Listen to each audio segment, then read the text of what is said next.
इसके बाद गेहूँ अपनी पीड़ाओं को बताते हुए आगे बताती है, मैंने सारी पीड़ाएं चुपचाप सहन की, न रोई न चिल्लाई, आंसू की एक बूंद भी नहीं गिराई। बताती है कि जब मैं उस चक्की में जाती हूँ तो वहाँ पे पार्ट ऊपर पार्ट नीचे पार्ट देख कर के मैं घबरा जाती हूँ, लेकिन मैं फिर भी सारी सारी पीड़ाएं चुपचाप सहन की, क्योंकि मेरे अंग अंग को तोड़ दिया गया था उसमें।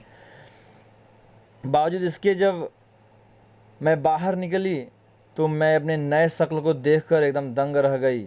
वाह वाह, क्या नया रूप पा लिया था मैंने, एकदम गोरा चिट्टा उजला रंग रूप, और नाम भी नया। लोग मुझे अब आटा कह रहे थे। मैंने सोचा सचमुच उठाने से ही कोई अच्छी चीज़ मिलती है।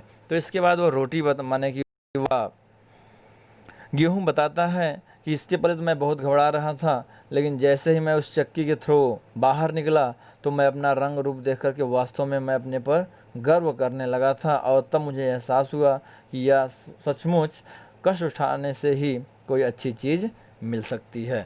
बोरी में लाद कर मुझे फिर से घर लाया गया। मैं सोचती थी मुसीबत बीत गई, अब तो सुख से रहूँगी, लेकिन मेरी आपदाओं का अंत कहाँ।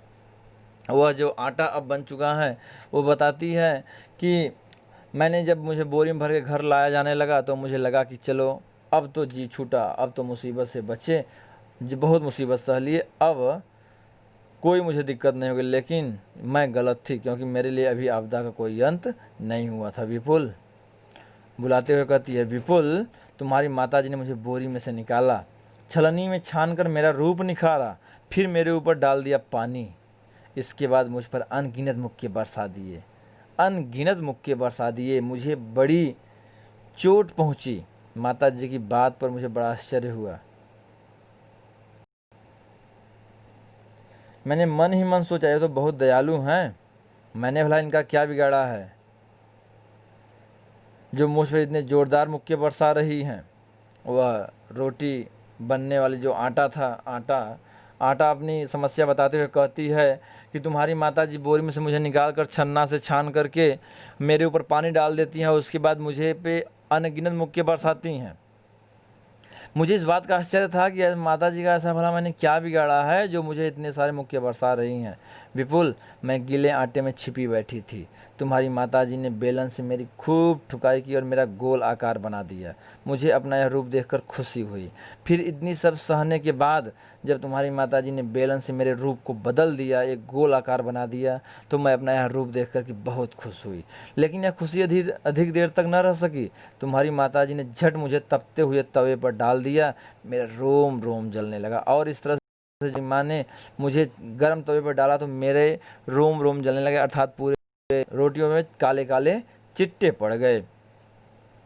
मुझे अपना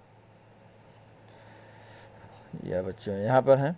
अब माताजी ने मुझे जलती हुई आग के ऊपर डाला। इतने पर ही नहीं चले, ठीक है, तावे पर डाला, मेरे रोम रोम जल गए। मैं फिर भी कुछ सोच पाती, कुछ कर पाती, तब तक माताजी ने मुझे उठाकर जलती हुई आग के ऊपर डाल दिया। मैं बिलबिला उठी, पर मैंने धैर्य रखा। अब मेरा सर्वथा नया ही रूप था।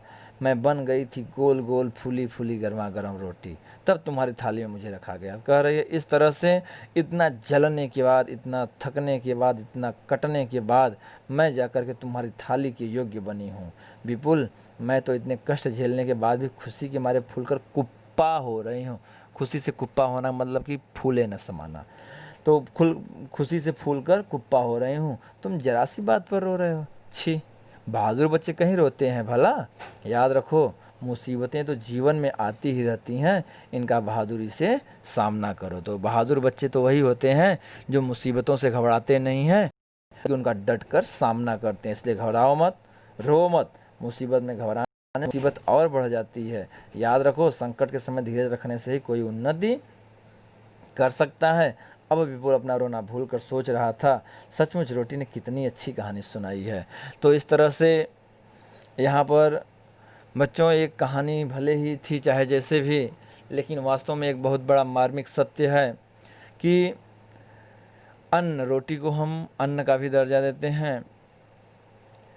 रोटी तैयार होने में कितना प्रोसेस होता है आप सभी ने जाना कि किस तरह से सबसे पहले किसान खेत तैयार करते हैं, उसके बाद बीज की रोपाई करते हैं, उसके बाद बीज से छोटे छोटे पौधे बनते हैं, पौधों से बड़े पौधे भी, उसके बाद उसमें फल लगते हैं, फिर उसके बाद पकते हैं, पकने के बाद कितने सारे प्रोसेस हो करके अंत में आपको वह रोटी का रूप मिलता है। और इसी रोटी का बहुत से लोग अनादर करते हैं, जैसे कि भोजन में रोटियों को मिसयूज करते हैं, खाएंगे आधा छोड़ देंगे, फेंक देंगे, ज़मीन पर गिरा देंगे। तो बच्चों अगर आप ऐसा कर रहे हैं तो ये बैड हैबिट्स हैं, इन्हें छोड़ देना चाहिए। तो बेटा देख रहे हो ना, एक रोटी के लिए कितना सारा मेहनत करना पड़ता है। तो बच्चों से तो प्रॉमिस कर लो कि आज से आप लोग रोटी की इज्जत ज़रूर करेंगे। सेकंड थिंग्स आपको यहाँ पे बताई गई है कि संकट का सामना डट कर करना चाहिए। जैसे यहाँ पर हर बार आपने देखा जब वो पेड़ में थी, संकट आया, गर्मी अत्यधिक गर्म हुई, काट दिया गया। उसके बाद उसको थ्रेसर में डाल करके उसको अलग किया गया। उसके बाद मार्केट में उसे भेज दिया गया, मार्केट से घर ले आया गया।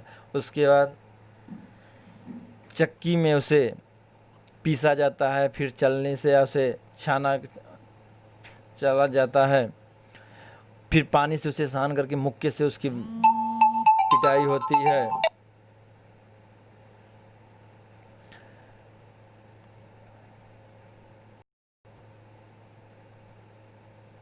इस तरह से बहुत सारी चोटें सहने के बाद वह इतना सक्षम हो पाता है कि आपकी करने के योग्य बन पाता है। तो बच्चों इन सभी पर आप ध्यान देंगे, इन दोनों बातों को आपको याद रखना होगा। पहली बात है कि आपको रोटी को व्यर्थ नहीं करना है। दूसरी बात, किसी भी काम से घबराना नहीं है, किसी भी काम का डट कर सामना करना है। कोई भी काम न तो बहुत बड़ा होता है, न तो बहुत कठिन होता है। कठिन है तो हमारे विचार, बड़े हैं तो हमारे न करने की इच्छाएं। तो इसीलिए हम सभी ईमानदारी से अपने काम को करेंगे और मुसीबत से घबराएंगे नहीं, बल्कि उस काम का डट कर मुकाबला करेंगे, सामना करेंगे। तो बच्चों फ़िलहाल आज की क्लास में इतना ही। हम आपको इसकी अगली वीडियो में आप इसके एक्सरसाइज कराए जाएंगे और शेष रहेगा। धन्यवाद बच्चों, have a good day, best of luck, bye.